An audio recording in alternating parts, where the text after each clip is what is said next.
Huwag kang matakot, sapagkat ako'y kasama mo.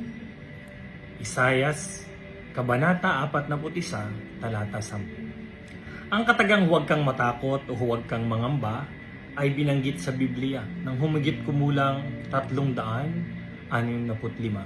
Parang paalala ng Diyos para sa bawat araw ng ating buhay na anuman ang kakaharapin natin ngayon ay kasama niya tayong lahat. Ang takot ay likas sa tao.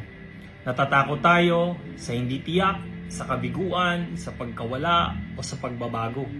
Ngunit sa buong kasulatan mula kay Abraham hanggang kay Maria, mga propeta hanggang sa mga alagad, iisang mensahe ng Diyos, pananampalataya at hindi takot, ang dapat maghari sa ating mga puso.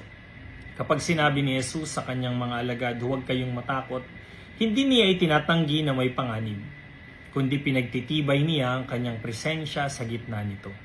Ang pananampalataya ay hindi nag-aalis ng takot. Binabago nito ang takot tungo sa tiwala. Manalangin tayo. Mahal naming Panginoon, madalas takot ang dahilan kung bakit hindi namin magawa ang iyong kalooban o may paglaban ng kabutihan.